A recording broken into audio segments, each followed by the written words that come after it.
So this is our third day of this very brief 3-day retreat on the Buddhist path of altruistic living, or I am here for you.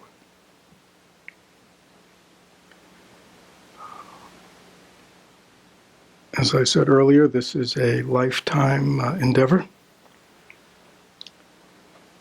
This is a lifetime of aspiration and intention for not only the kind of person you want to be in life, but really, even more importantly, the kind of world we want to live in.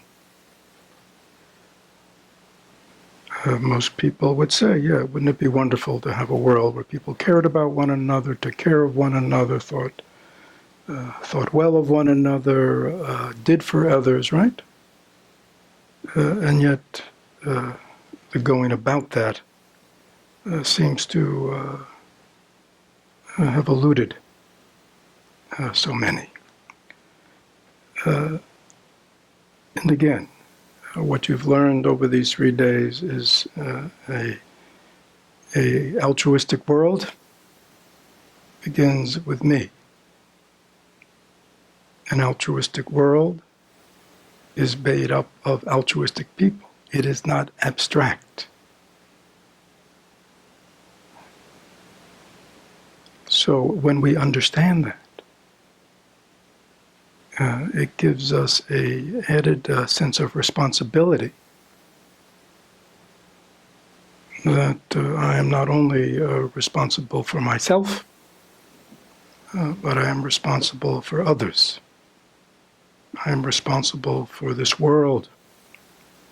And in all my thoughts, and all my words, and all my actions, I am either contributing to creating that world of understanding, of loving kindness, of compassion, of connection and interconnection, or I'm not.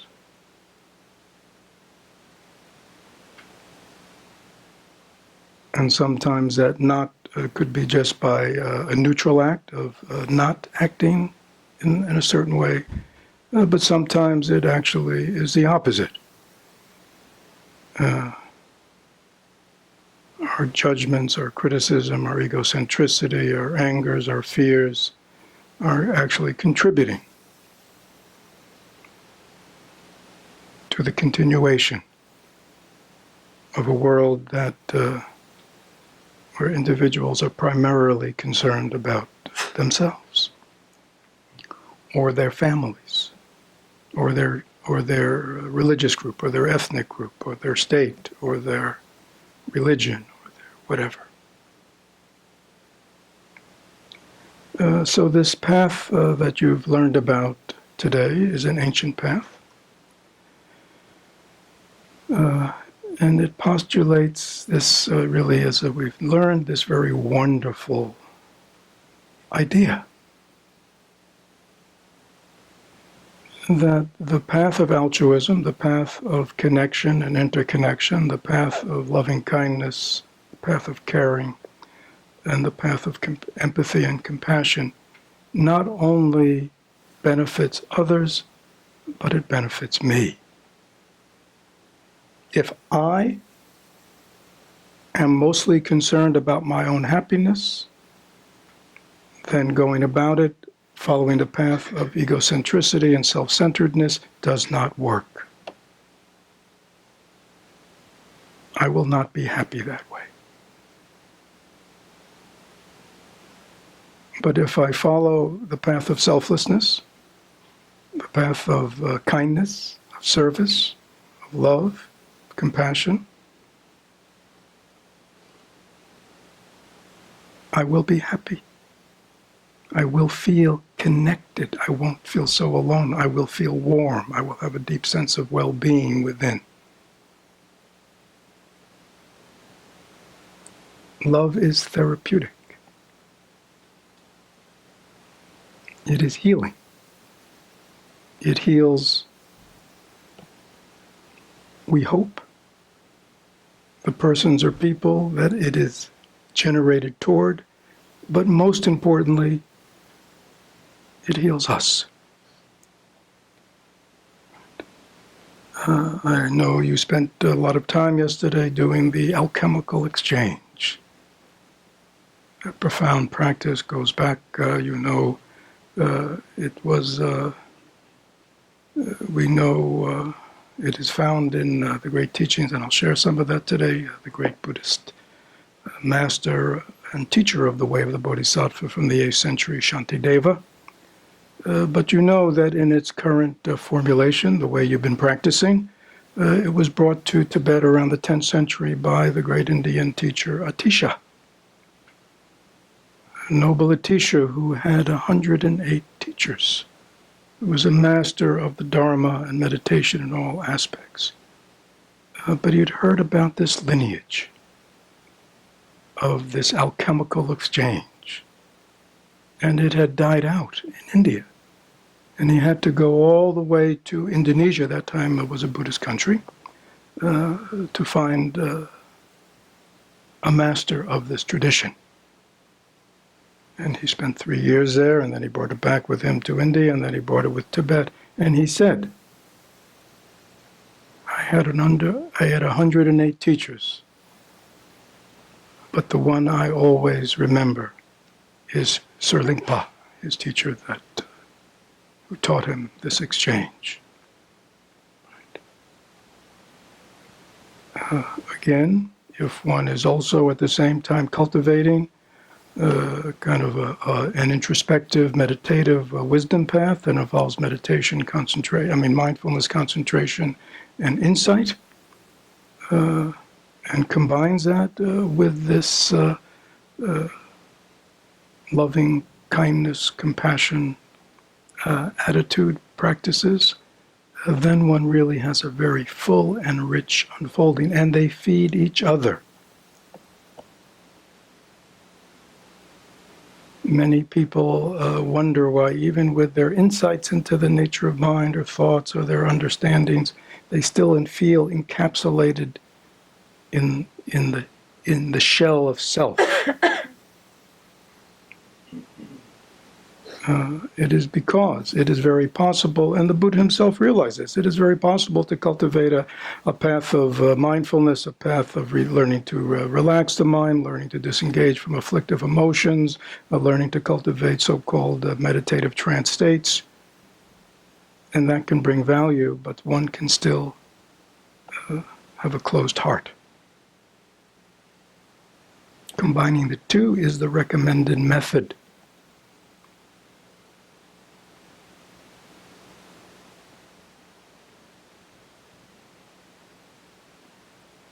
We need to break out of this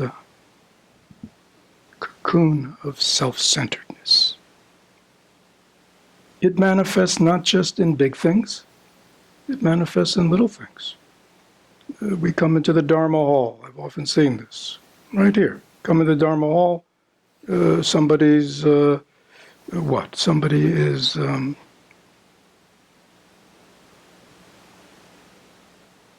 cold. What do? They close the windows immediately.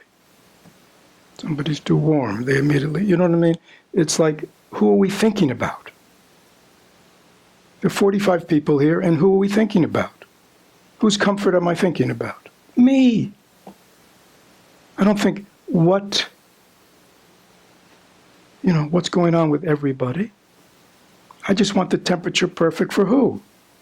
For me. And that's tiny. We don't realize that goes on all day. We're always controlling and manipulating life to get it to be the way I want. So I can be comfortable, so I can be safe, so I can be happy, so I can have the right place, the right situation. And we don't even realize that because it's so normal. Because that's what everybody else is doing. And we don't realize that constant alertness for self and always concerned about the self is the very source of our sense of disconnection from others. In the Mahayana, what is positive is always the greater good. I may have my own needs and wants, but how does that relate to the greater good? And when there's a conflict, What do you choose? The greater good. It's like in relationships these days. It is very hard for people because of the pervasive spreading of selfhood. And I think also because people get married later or come together in relationships later, so they've lived longer alone. And when you live alone, you are used to what? Living for me. And so people have a hard time in relationships creating what? A we. Right? That's a challenge, right? I know how to focus on me. This one knows how to focus on me. So let's create a relationship where we can compete with each other.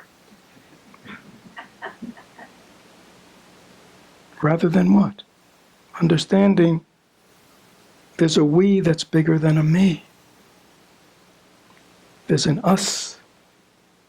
And maybe caring more about the us, caring more about the we, is the path to a happy relationship. Could it be? And that goes on all day. We go into a meeting. We have what? Our opinions, our ideas of what's right and how things should be. We are not open, are we? And we don't know why we're so tenacious, why we're so disturbed by how things go. And it's because we are focused just on what? What I think is best, what I think is right. So we don't listen to others.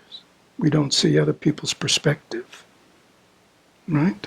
Earlier during this retreat, you did a meditation, hopefully about learning to see things from another's perspective. That is also a profound practice. It is a practice that is based on non-separation.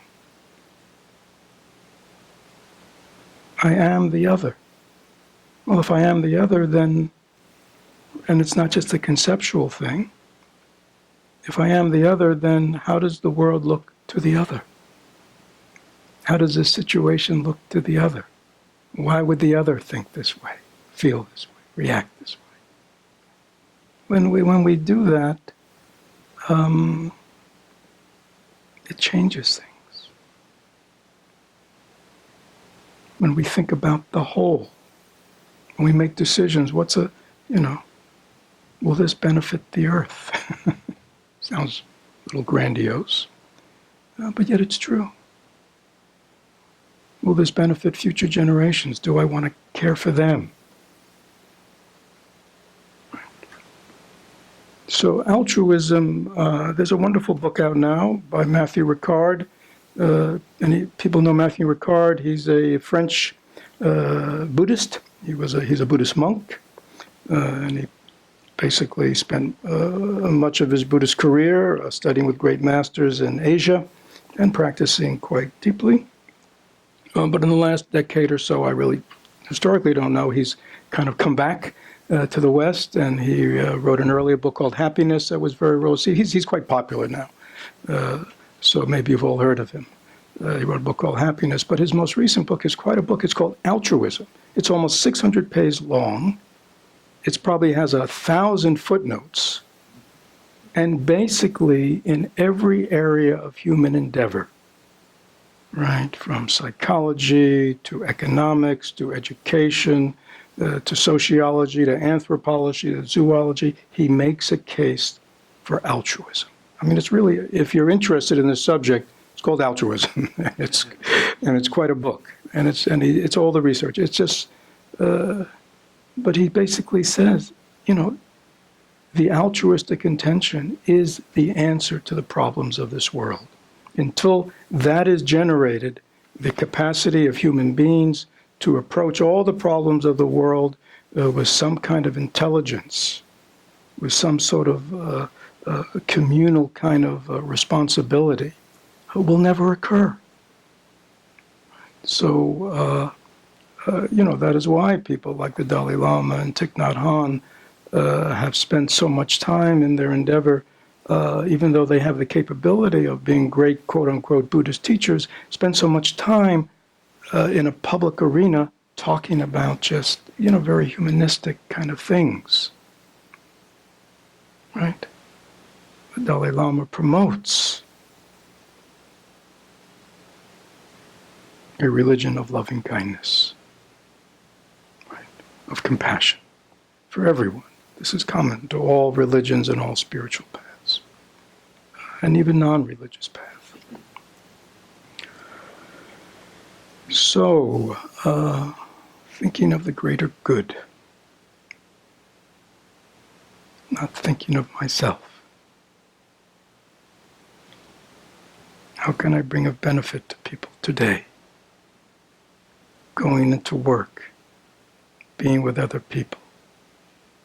Am I thinking just of myself, my own desired outcome? Or am I thinking of how can I help another human being? How can I cultivate compassion and loving kindness and understanding in all the situations of my day?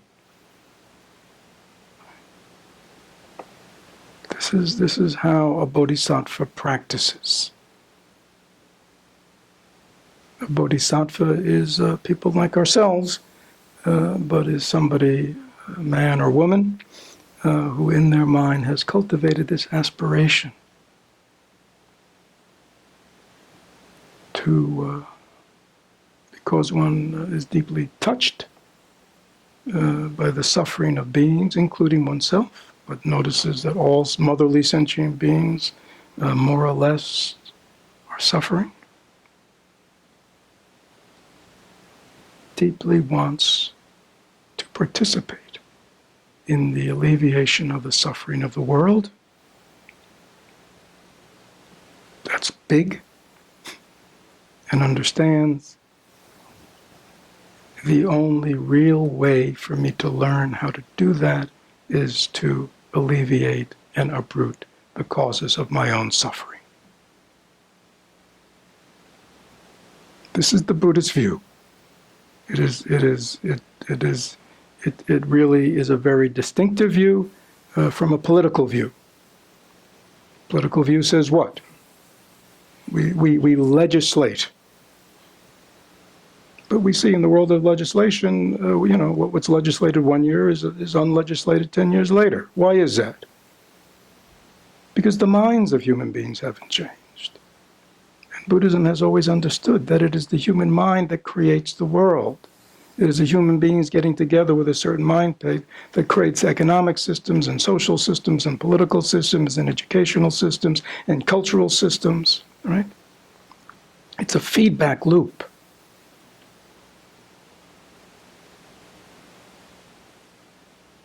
But the change has to begin at a very basic level, and the basic unit of life are human beings. And the very basic unit of a human being is our minds. Right? And that is why in Buddhism, the transformation, the healing and transformation of the mind and all these practices, whether it's the practice of mindfulness, whether it's a practice of cultivating concentration, whether it's a practice of deep looking insight, whether it's a practice of generating loving kindness, altruism, equanimity, equality of view, all these things are about what? The mind. When the mind is changed, then it is much easier to change the speech and to change the actions. Because you're no longer struggling out here. People are struggling out here to control their behaviors. Right? To control what they eat. It's crazy. Why are people struggling with what they eat? Because they don't really care about their bodies. If you cared about your bodies, you would take care of it. Isn't that true? It's quite simple. If you cared about your body, you would take care of it. You care about your car? Everybody here have a car? You care about your car? Darlene cares about her car. Do you put junk, adulterated gasoline in your car? You would never do that. Would you? Never. And yet, we'll pour the junk in here. Why is that? Because we don't care about ourselves in this deep way. We don't care about we don't act from a sense of this body is a gift to me. It was a gift from my parents. It is the vehicle in this life that allows me to do everything. Right? That's what it's here for. It's a vehicle. Right? And my job is simply to be the best caretaker of it. When that is in your mind, you will eat healthy and you will exercise, you'll get sleep, because you're taking care of it in the same way you take care of your car, same way you take care of your house. It's simple, right? It's not like every time Darlene goes to the gas station, she goes, well, should I look around and buy some crap to put in the gas tank? Right? You don't think like that, right? No. Right? But then we'll go into the convenience store and buy some crap for ourselves. I mean, do you see what I'm saying? This altruism, this sense of caring for the well-being of everyone, including ourselves, will answer so many of these struggles that you have in life. The things we consume with our minds. So much junk, so much poison that people consume. And don't think it doesn't affect us. It does affect us. And more deeply, we consume mind states. Right? Our mind, it feeds on fear, worry, anxiety, sadness, despair, jealousy, envy, anger, resentment, hurt, disappointment, right? We're consuming that stuff too. That's what's making up our mind. In the same way, what is it? You are what you eat. Isn't that what they used to say? You are what you eat. Remember that? You are what you eat. That somehow all the cells of our body is made up of the food we eat. That's what it's made up of, right? This body is made up of the earth, and the food becomes our body. Well, all the things our mind is consuming becomes our mind in the same way. And when you understand that, you are very aware that when you consume a mind state, consume a conversation, that this is feeding your mind, and it will have a result. The mind you have, people go, well, where did this mind come from? Or why does this mind feel this way? Why does this mind think this way? It's because we have been cultivating these mind states and these thoughts for decades. Remember, we started out with a very empty mind as children, as infants. It's all about consumption. That's why Thich Nhat Hanh says we need a diet.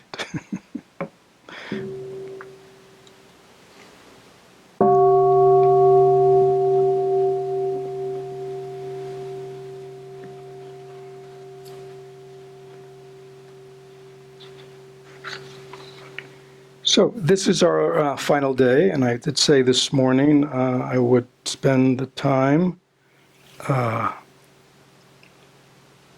looking forward. There were some questions that people asked early on. I said, let's save it. The how to apply.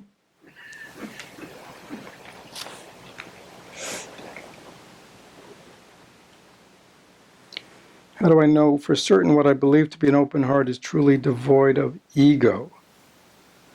What signals, signs, feelings help me know? Well, again, I think it's clear. When self is present at some level, and the more you are self-aware, the more you're mindful, the more you can experience that. But, As long as there is an agenda,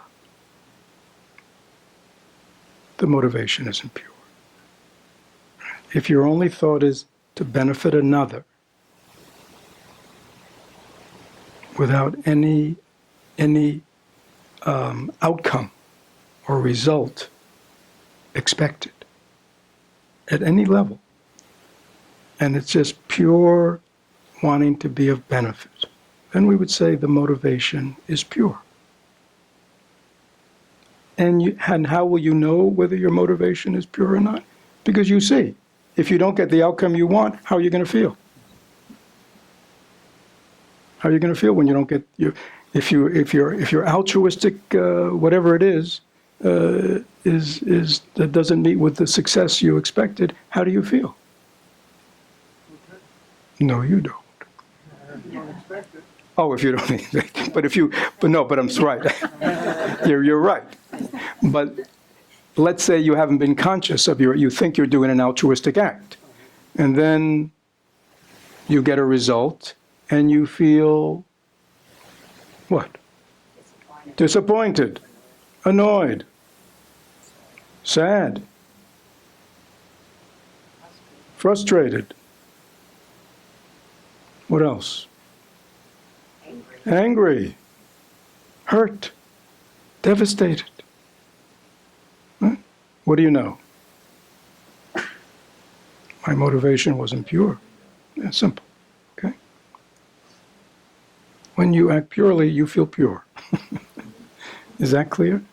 When you act purely, you will feel pure. Because it's about the action, it's not about the outcome. Right? Do you remember I said yesterday? In Zen, I vow to liberate all sentient beings. That's big. But what does it mean day to day?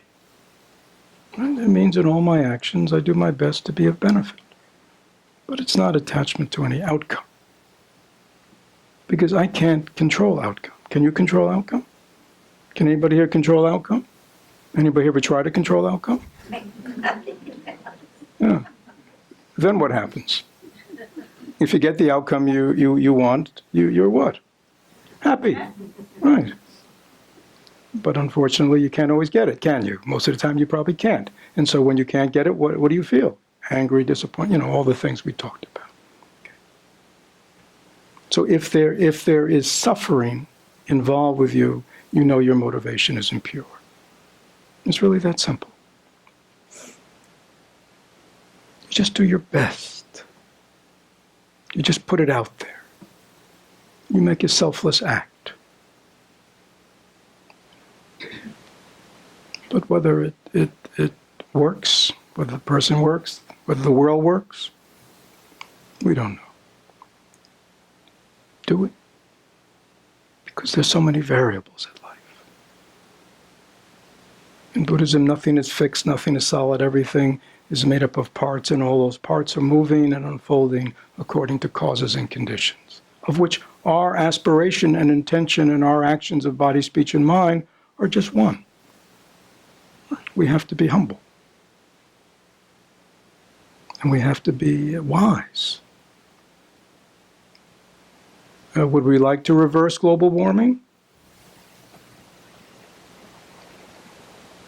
Everybody would like to reverse global warming? Yeah. Would we like to leave a sustainable world for our children and our grandchildren and our great-grandchildren? Yeah. Do we know that our efforts and actions to reverse the global warming are going to succeed?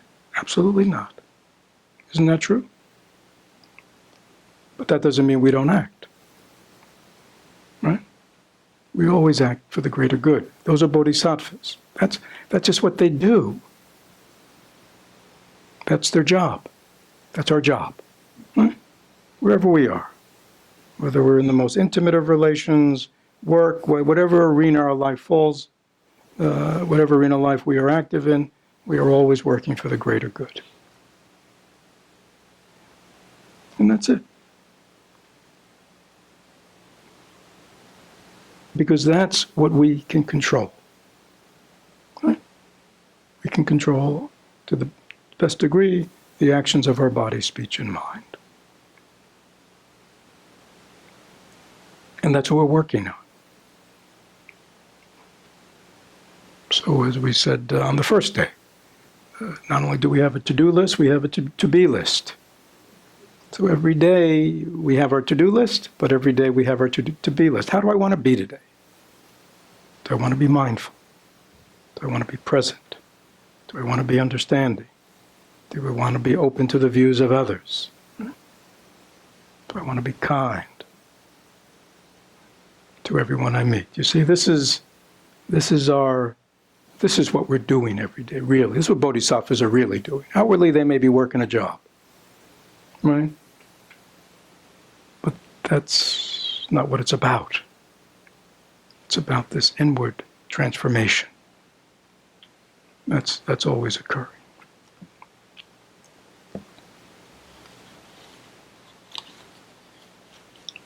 There was another one here. What did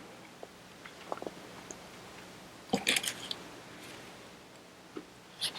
Would you please address boundaries, when and how to say no? Well, let me do the easy one. Okay? Can I ask whose question this is? Would you please address boundaries? Probably frightened people with my answers yesterday. No, I'll be kind. Would you please address boundaries, when and how to say no? Who asked this question? Somebody must have asked this question. Maybe this came from the lunchroom. I didn't ask the question, but I have it. All right. So the when and the how. So let's do the how first, okay? Okay? Please say no. No. Okay, so you know how to say no. Okay, so that takes care of that half. See how easy it is? I mean, people go, how do you say no? I mean, you just say no. I mean, what's so hard about that? If it is hard for you, then you got to kind of go a little deep. Because you can say no, can't you? Right. So the issue is not that you don't know how to say no. What's the issue, let's say? I mean, the issue is different. You see, we express it like the problem is I can't say no. Well, of course you can say no. You can say no, you can say yes. We learned that, like when we were 3 years old. Why don't we say no? Your ego. It becomes about self. I don't, like Rob said, I don't want to disappoint the other person. Or I'm afraid of people's anger. Or I want people to like me. All this ego. That's all self stuff, isn't it? Right?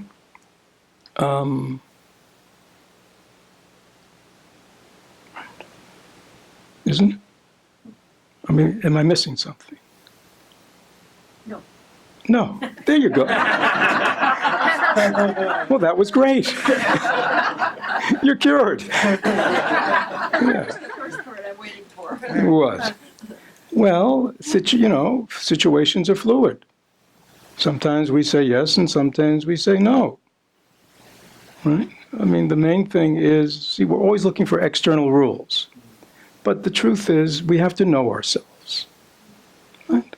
I mean, my yes and no may be different than your yes and no. Right?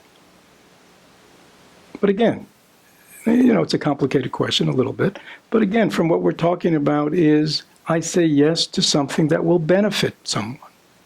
I say yes to goodness. I say yes to kindness. Right? And I say no to selfishness. Right? I say yes to things that will relieve people's suffering, and I say no to things that won't. So that's where you get into boundaries. Right? To saying yes to, somebody wants to abuse me, do I say yes? Or do I say no? Well, I mean, there's obviously a self-protective element, but obviously to say yes, is that benefiting the abuser?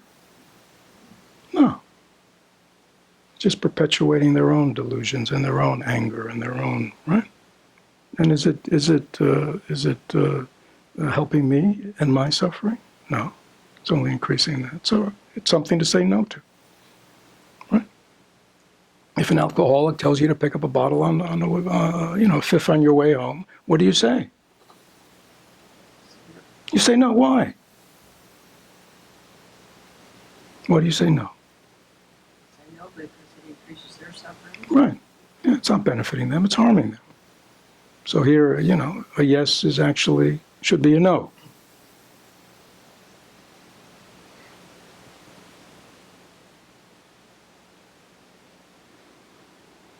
I mean, is there more behind this question about boundaries in terms of what, boundaries is, I know, a whole issue for people, but yes. Sometimes I wonder if we understand It doesn't seem to be on. can anybody hear me? Yes. Understand how to evaluate that. So someone yesterday mentioned, and I'm not, as you said, we don't need strict guidelines, but someone mentioned, someone begging for a beggar on the street, and whether to give something to them was good, or a yes or no, because you might not be helping them. So the question is, how do we know ourselves enough or know enough to evaluate what helps someone or not? And what is your name? Gus. Yeah. So again, I would say these are questions to struggle with, to learn with, right? In the end, whether you give a beggar nothing, or if you give a beggar $1 or $5, it probably will not make a significant difference in their life, will it? No.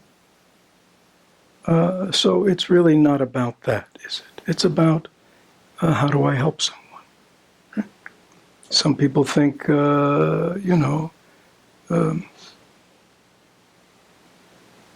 if I give to people who are begging, I'm just perpetuating that, and there are all kinds of governmental, non-governmental institutions where people are taken care of, and that's where we should be sending them and get them off the streets, right? And that's a very cogent argument, isn't it? Getting people to the services.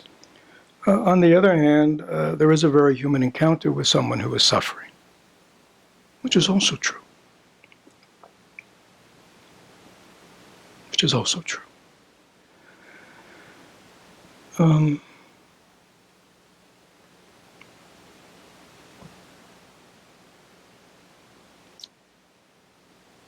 don't know, sometimes I do and sometimes I don't.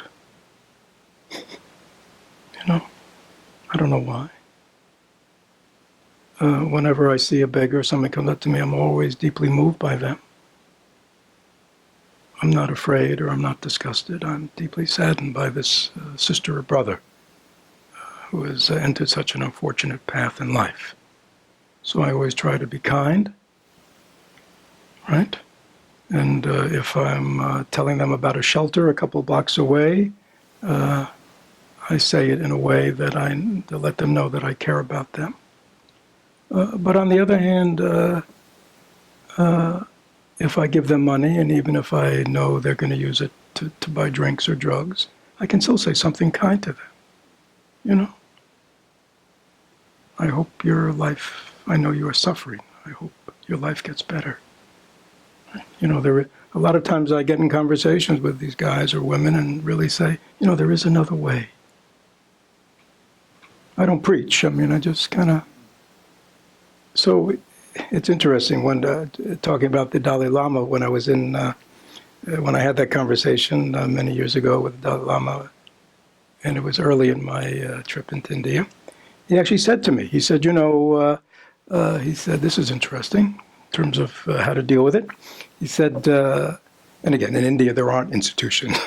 Begging is just widespread. And he said, in India you'll meet many beggars. Many will come up to you. And he said, this is what you should do.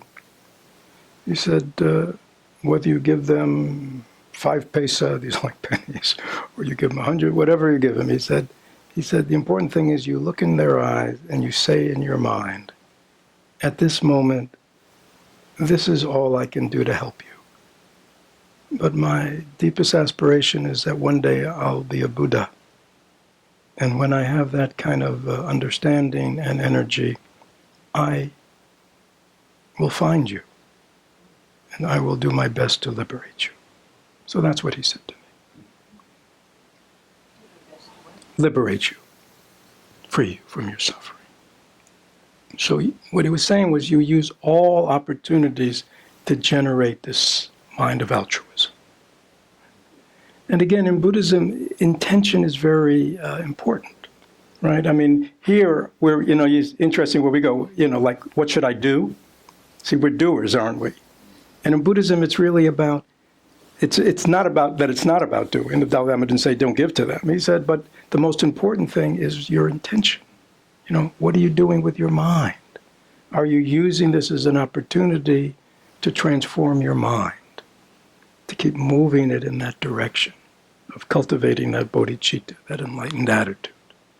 And using encounters with a beggar. I mean, I don't know if you got into it in your various meditations that you've done.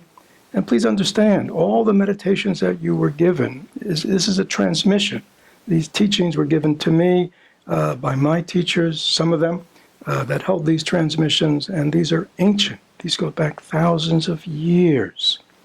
Human beings have used these practices to learn how to generate a sense of connection to others, a caring about others, an empathy for the suffering of others, and a genuine compassion to want to alleviate it. We cannot, and this is very central to the Bodhisattva path and how we look at difficult people in difficult situations. We cannot develop loving kindness, compassion alone. We need others, don't we? So if you have a spiritual aspiration in this life for your own healing and transformation, please understand, you need other people, right? Who are you going to practice on? Is that clear? So even for purely selfish reasons, it's good to have other people in the world, right? Oh,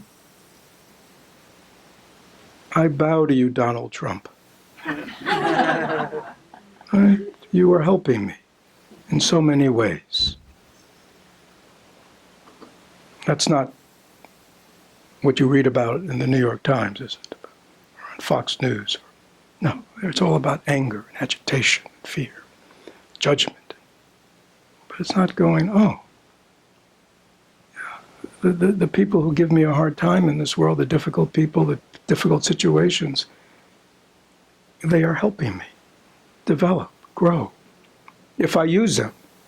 So Shantideva, the great bodhisattva, says, on your altar, half the altar should be for the Buddhas and the Bodhisattvas, and the other half of the altar should be for all the people who give you a hard time. Right? It was very interesting. I mean, this is 8th century, yeah. Half and half. The Buddhas teach and inspire, and the difficult people in difficult situations give us the practice. Without them, we could not develop. How do you develop patience unless there are people that you are highly impatient? I mean, how are you going to develop patience without traffic? That's what, so you think traffic's there just to get in my way. No, traffic is there to teach us patience. Traffic is there to teach us humility, that it's not all about me. That everybody else has a right to be on the road when I'm on the road. In the world of ego, what? When I get on the road, they should all be off. Right? So I can very quickly get to where I want to go. Right? And at the very least, if they drive on the road, they should drive just the way I want them to. Right? See, that's egocentricity, and we don't even think. That's just me thinking about me. So all situations of difficulty are opportunities to cultivate this mind of altruism. This mind that gets out of itself, always thinking about itself, I mean, I do it myself, you know. I mean, I'm in Publix or I'm somewhere and there are all these lines, and I look around to scan what? Which is the shortest, because I'm so important, I got to get out of here quickly. I mean, I'm just going home. Right? And yet, can you see how crazy this self is? It doesn't matter where it is, it's always scanning for its own advantage. Right? I mean, it doesn't look around and say, maybe there are other people who may be in a hurry, you know what I mean? Maybe, let me go on the longest line. Let somebody else get there, right? You ever think that way, Kelly? Yeah. Good, I like that. You know what I mean? Isn't that funny? We would go, what? Yeah, I'm not in a hurry. I'll just get on the long line. Let somebody else get there first. Right? And that goes on all day. Yeah, let them win the argument. Right? Yeah, let them feel good about winning this one. It's fine. What do I care? It's not about winning. It's about the we. If he or she's happy, it'll be nicer to be with. Right? Yeah. Give victory to others, it says in our tradition. Take defeat upon oneself. Whew. Un-American as it can be. Give victory to others. Take defeat upon oneself. Yeah. It's a very different way. So, before we end, there were some questions in the beginning. I remember some questions about just, going forward, how to do. All right, now we're at the end of our retreat. We'll all be going home in a few hours. You've all been practicing very diligently. You've been about cultivating this altruistic mind. I am here for you. Now you're all going home. All those people, they're still there.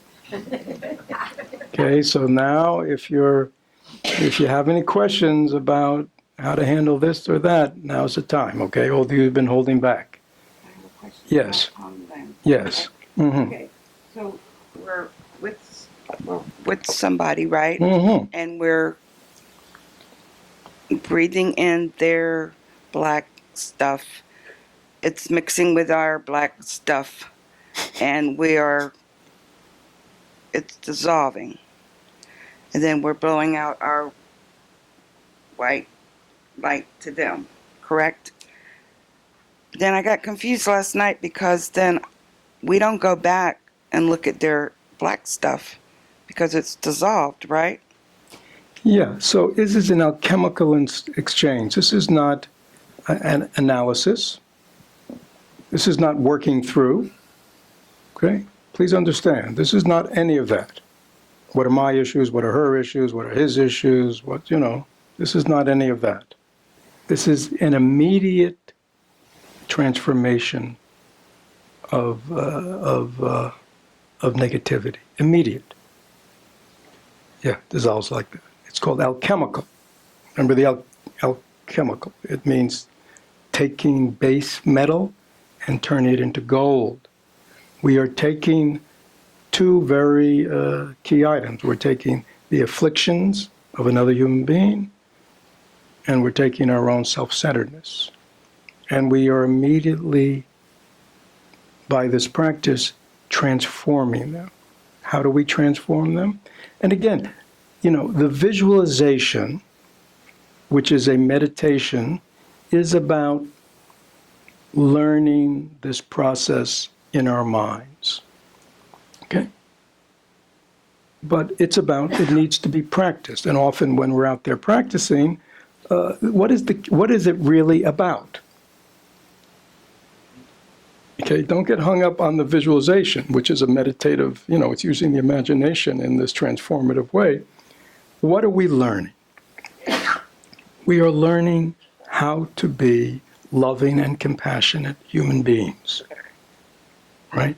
In the world with real people in real situations. That's what it's about. We are learning that immediately, when we are in the presence of suffering, our own or someone else's, we do not wall off, right? We do not analyze. We do not strategize, right? Or any of the stuff we usually do. We immediately are present. We immediately are present to our own suffering and the suffering of others, and we immediately are open to it. That's the breathing in, right? Right? We are open to it. We breathe it in. And by being open to another suffering, we immediately come out of our self-centered world. Can you see it? And not only that, because we don't just stop at empathy, we immediately generate compassion, which is, what do I need, or what does this person need that would remediate this suffering? Right? If they're scared, they need confidence, support. If they're angry, they need calming and understanding. You see what I'm saying? So you immediately generate from, it's called the exchange because you give of yourself. You see, you find those qualities in yourself that either you need or they need, and you give it to them. I don't need it. You take it. I give you all my happiness. I give you all my confidence. Right? I give you all my fearlessness. I give you all my strength. But you also give that to yourself when you're suffering. And you do the exchange until you really feel that they are no longer suffering and you are now totally open. Right? That's the exchange. That's how you know you can stop. Now again, don't we are such students who want to get A's. You know, it's not about getting an A on visualization. Okay, is that clear? This is about becoming, in the world, this kind of human being. Right? That's what this is about, okay? So, is that clear? I mean, the visual. Get it, right? Right. Yeah, they may not get it. Yeah. I mean, if you believe that thoughts and things have their own energy and that it can affect other people, that's wonderful. Maybe it does. But that's really not the important thing. It's a transformative for me. It's changing my mind and my actions. That in the face of suffering, my own, the world, other people, I don't have to get distressed.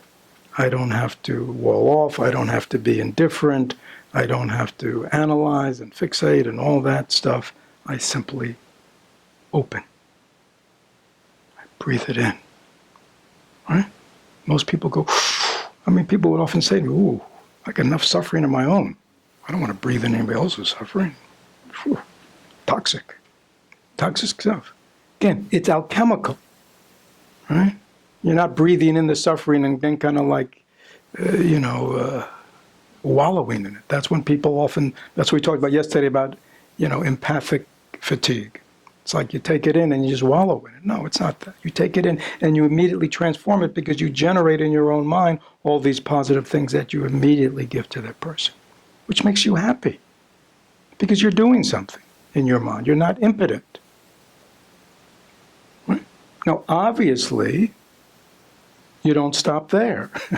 This is about the transformation of the mind to create the compassionate attitude that hopefully will generate action, if action is possible. Right? Is that clear? So this is transforming of the mind.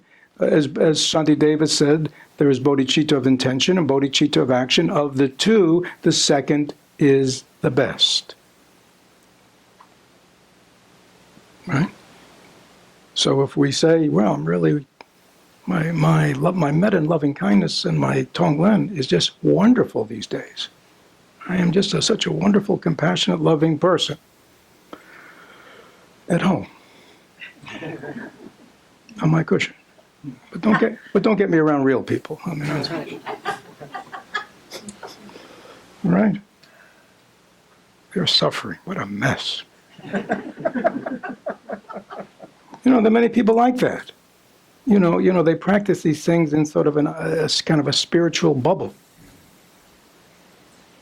Okay? This is to be practiced, it's to be lived. And we do these practices so we can live it. Is that clear? Any other questions about the doing? You're going home, colleagues, family, situations. I mean, again, maybe the questions that people had the first day you don't have anymore because they probably just by doing the practice, you understand and you're aware already how these will benefit. Yes. Could you give an example of how we might incorporate these practices into a formal practice? Well, again, hopefully that's what went on. So it's as simple as that, right? I mean, didn't you learn the formal practices? Yes. Right. So traditionally, again, you are, there's sort of three kinds of practices, right? One is that the equalization, right? So you're no longer liking, you're open to the whole world, putting yourself in other people's shoes, feeling the connectedness, all that. That's one whole body of, 2 or 3 meditations that help us kind of get the ground. That's the basis. The second is the empathy, putting yourself in other people's shoes, being open to other people's suffering and stuff like that. Learning to have, again, metta is called loving kindness. It's often called friendliness. It means that anybody here have a best friend or somebody they like or love? Okay. I mean, do you have to work at being kind to them?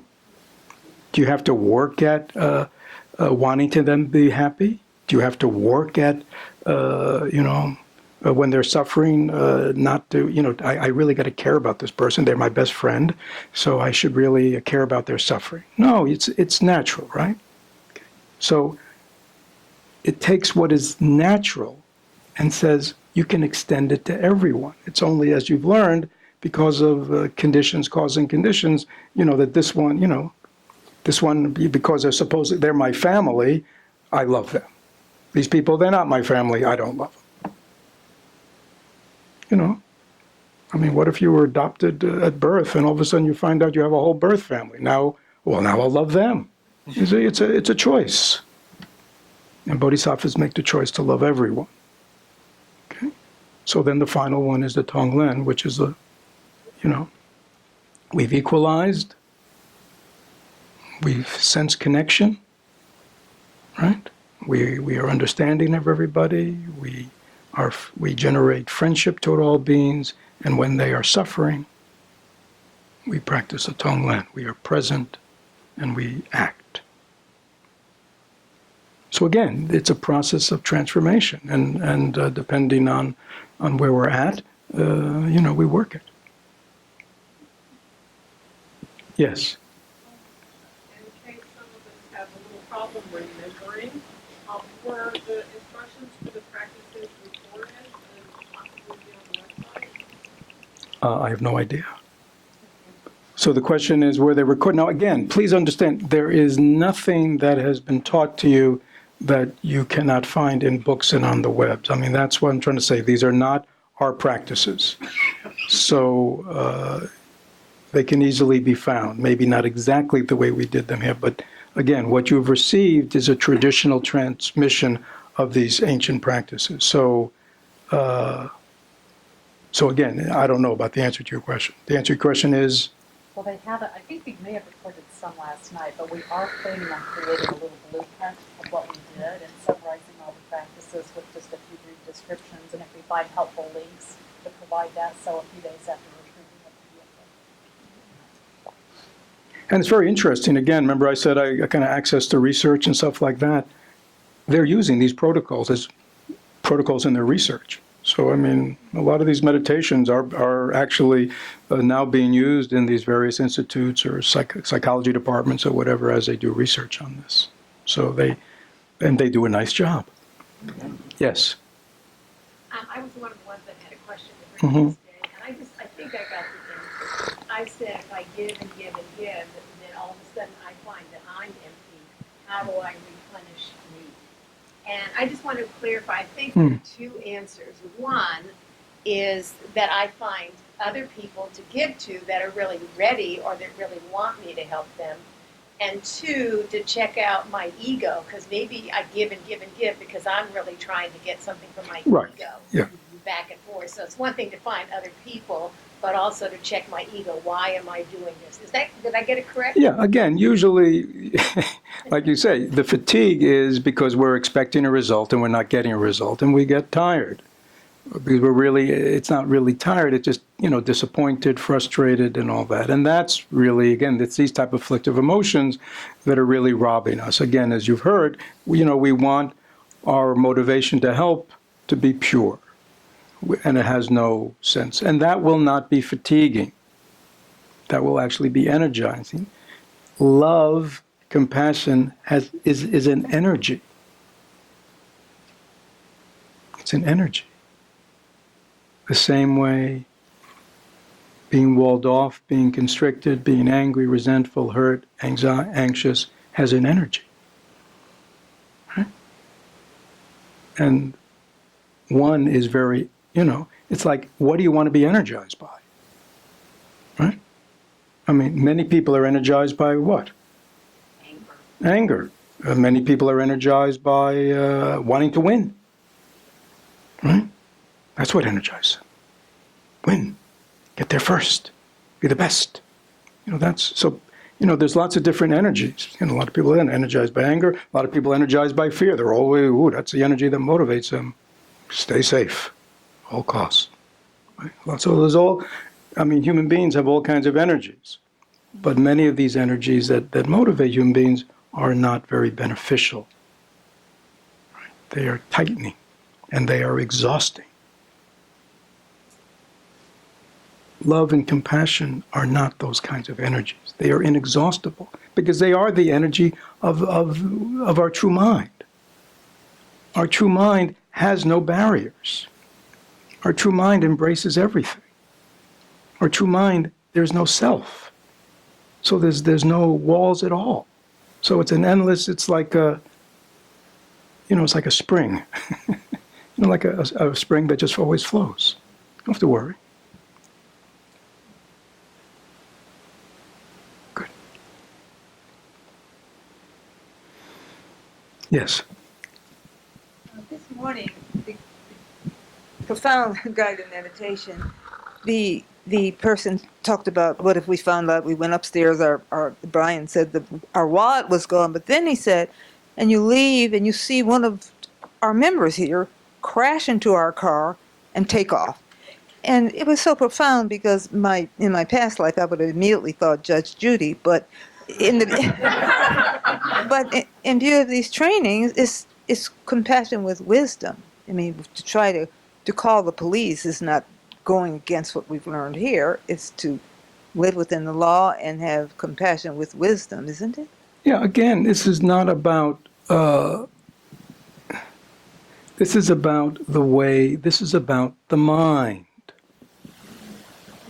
Right? It doesn't mean, that wrongdoers aren't caught. Right? But it means we don't do it out of hatred, and we don't punish for the sake of punishment. We want to help them. Right? So it's a very different motivation. It's an understanding that, people bang into a car, we've probably done it ourselves. But this person, for whatever reason, ran. We don't know why they ran. They ran because they're totally irresponsible and self-centered.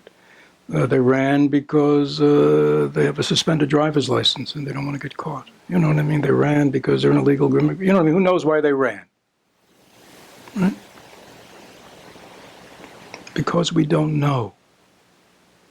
We don't necessarily go to judgment. But yet there's a situation that needs to be taken care of, like you said. And how do we take care of the situation without all this affliction, all this anger and judgment and, Again, it's like, sometimes you have to act in a direct way, but you can feel regret, right? I mean, I have a home. Sometimes the little things that run around in there, you just have to get rid of. But whenever that decision is forced, I feel bad about it. I bow to that life that I am taking. Right? Now, again, I also understand from the point of view of that life, it's like, who's he kidding? Right? I can understand that. I mean, but I also understand, at least for me, I even when I have to act in that way, I do it with regret. This is a messy world. If we want to stay pure, we stay home. But if we enter this world, it's a mess, and we'll get our hands dirty. We can't be so pure when we enter the world. So I just want to share with you, and I'll just read some little things. You can just listen, like poetry. This is from Shantideva, this wonderful 8th century. It's called The Way of the Bodhisattva. It is the classic of the Buddhist path of the Bodhisattva. And even though it has all the paramitas of wisdom and patience and meditation and mindfulness and vigilance, at the heart of the whole thing is this bodhicitta. So just relax. And I'm kind of skipping around. If with kindly generosity one merely has the wish to soothe the aching heads of other beings, such merit knows no bounds. No need to speak then of the wish to drive away the endless pain of each and every living being, bringing them unbounded virtues. Could our fathers or our mothers ever have such a generous wish? Do the very gods harbor such benevolence as this?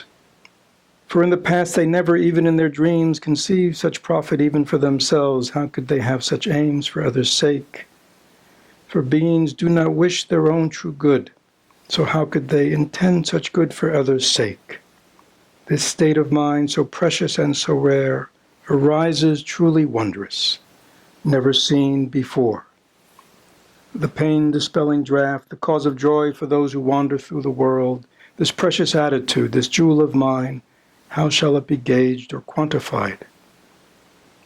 For if the simple thought to be of help to others exceeds in worth the worship of the Buddhas, what need is there to speak of actual deeds that bring about the weal and benefit of others? For beings long to free themselves from misery, but misery itself they follow and pursue. These are very famous lines. They long for joy, but in their ignorance destroy it, as they would a hated enemy. But those who fill with bliss all beings destitute of joy, who cut all pain and suffering away from those weighed down with misery, who drive away the darkness of their ignorance, what virtue could be matched to theirs? What friend could be compared to them? What merit is there similar to this? For they who do some good in thanks for favors once received are praised. Why need we speak of bodhisattvas, those who freely benefit the world? Those who, scornfully with condescension, give just once a single meal to others, feeding them for only half a day, are honored by the world as virtuous. But need is there to speak of those who constantly bestow on boundless multitudes the peerless joy of blissful Buddhahood, the ultimate fulfillment of their hopes. And this is Shantideva talking about some of the things that we've done over these days. Strive at first to meditate upon the sameness of yourself and others. In joy and sorrow, all are equal. Thus be the guardian of all as of yourself. The hand and other limbs are many and distinct, but all are one body to be kept and guarded. Likewise, different beings in their joys and sorrows are, like me, all one in wanting happiness. My pain does not, in fact, afflict or cause discomfort to another's body. Through clinging to my I, this suffering is mine, and being mine is very hard to bear. And others' beings' pains I do not feel, and yet because I take them for my very own, their suffering is likewise hard to bear. And therefore I'll dispel the pain of others, for it is simply pain just like my own, and others I will aid and benefit, for they are living beings just like me. Since I and other beings in wanting happiness are equal and alike, what difference is there to distinguish us, that I should strive to have my bliss alone? Since I and other beings both in fleeing suffering are equal and alike, what difference is there to distinguish us, that I should save myself and not the other?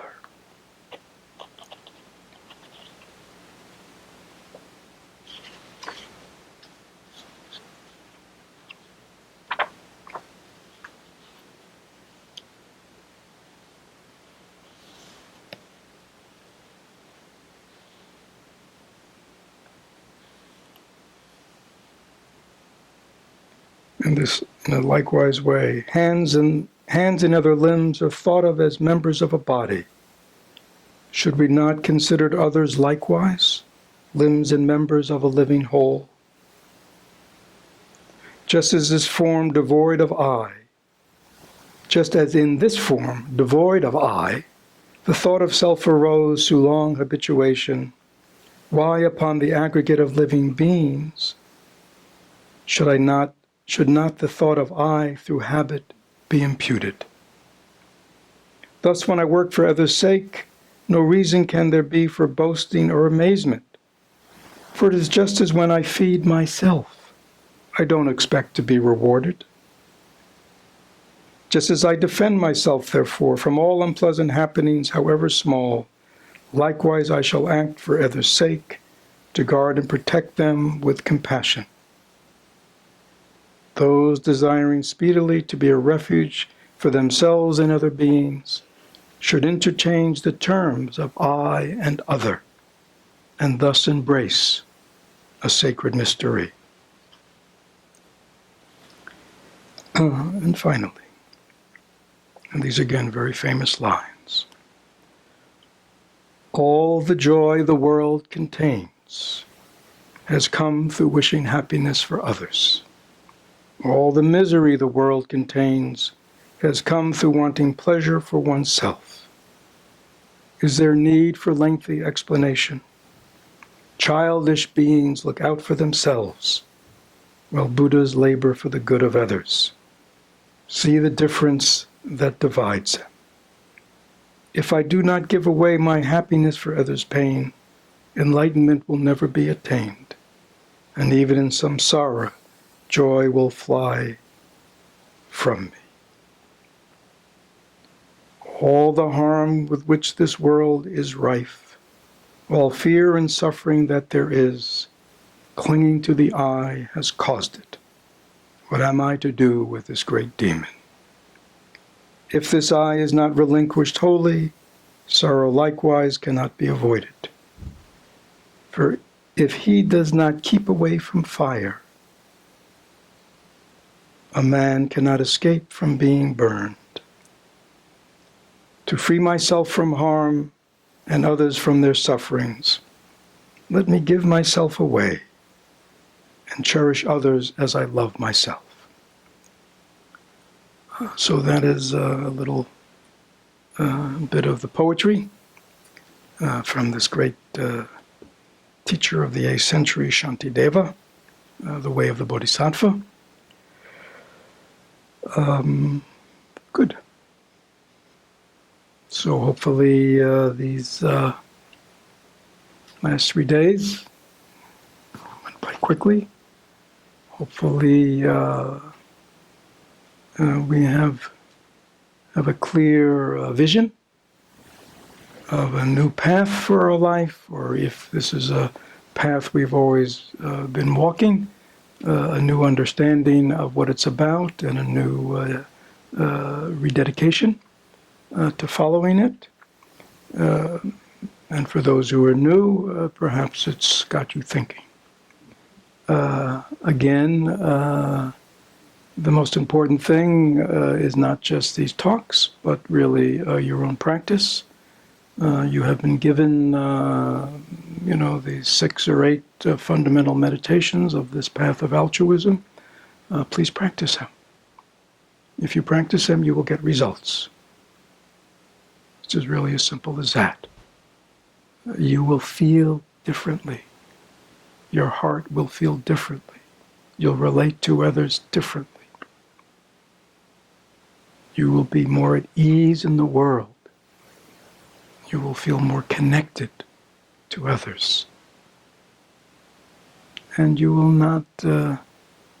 not be overwhelmed or overly distressed by your own suffering and pain and the suffering of others, because you will know through these practices how to deal with them, how to transform them. Is that clear? That's the alchemical exchange. So good. I bow to everyone.